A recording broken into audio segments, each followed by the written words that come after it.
Welcome back to Sonic CD. Here we are in Quartz Quadrant. It's a quadrant with quartz. It's actually a huge mining facility, and it's very vertically inclined, although there's a lot of obstacles. Rocks fall on you, these snails. There's conveyor belts. It's pretty easy to actually travel in time because of conveyor belts, because you can fight against them and constantly get the speed you need. It's actually kind of tough to keep 50 rings in these zones, but you know what you're gonna do. It's later in the game, it's supposed to be harder. And yeah, running into spikes, that's always a good idea. You can reverse the direction of the conveyor belts with those little arrow switches.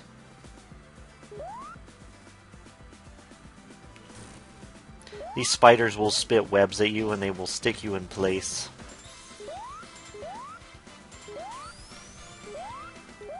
There's all kinds of different routes to take, so just explore around. And don't land on an enemy. There's the web in action. It only sticks on you for a few seconds, thankfully.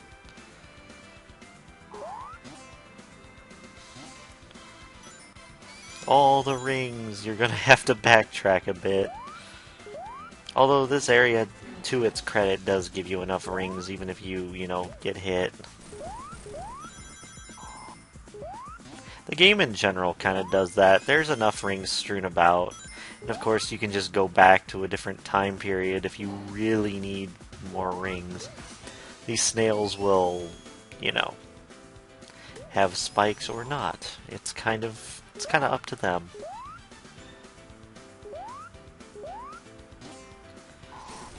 The exit is right to the left. Right to the left. Yeah. And that didn't even make sense because it's right to the right, you moron. But anyways.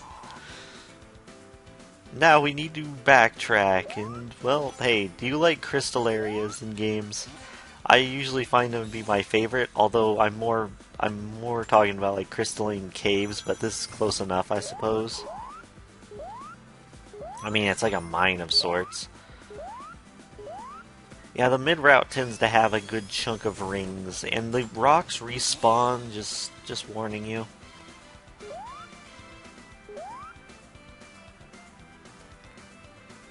And with that, we are finally going to the final special stage of the game. Didn't take that long, did it? Who knows.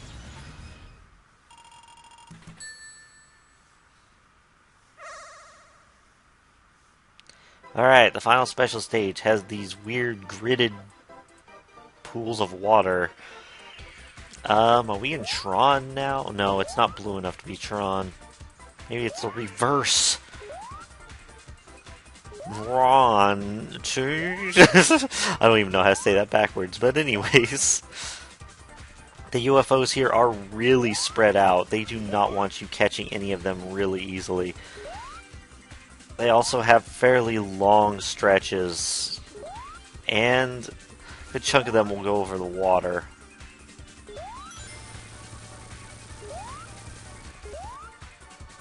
So you have to make everything count. Although, as usual, if you start running out of time, the middle UFO will still pop up. Sometimes you will have to take hits to your time, though, to get some nice jumps. Because that seems to be the most advantageous time sometimes.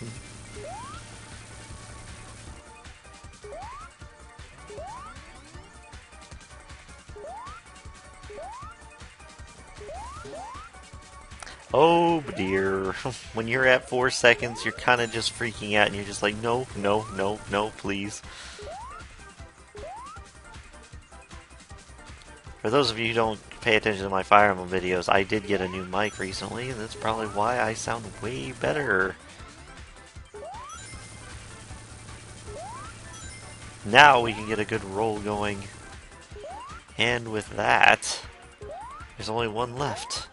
And it's this annoying one that goes over both, like, two different areas, and yeah, water. I'm not 100% sure, but I think later stages water actually drains your time faster, but I'm not 100% sure on that. But with that, there are no more special stages for us to tackle. The rest of the game will go quite a bit faster because we got them all. And we have yet another life. Gee, I wonder if it might come in handy. Maybe. Who knows?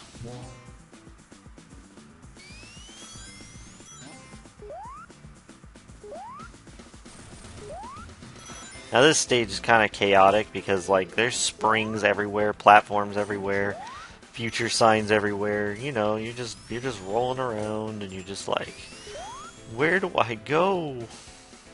And my answer to you is the right.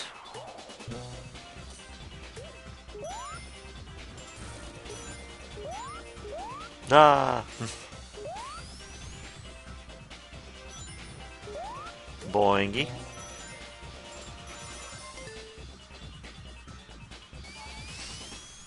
Yeah, now we can just blaze through stages. And, well, that was Act 2. And we had enough for the stage. But, I'm going to have to be right back. I'll cut right to when I get to that point, but yeah.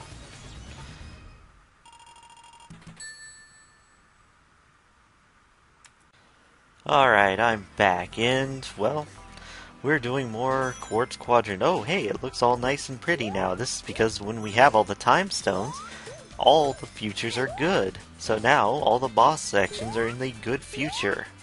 So this is the good future of Quartz Quadrant. It looks really nice and clean and really awesome.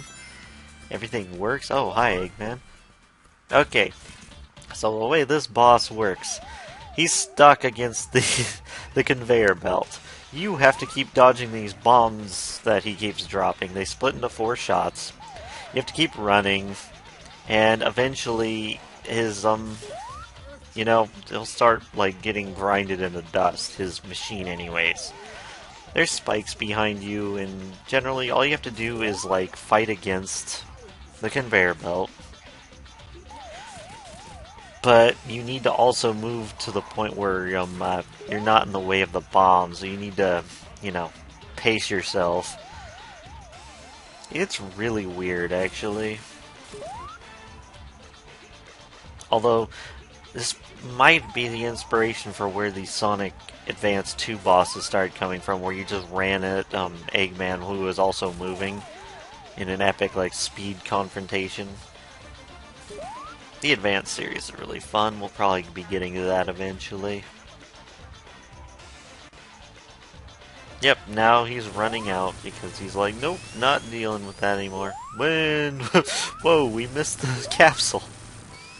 Alright. Join me again next time for Wacky Workbench. I'll see you around then.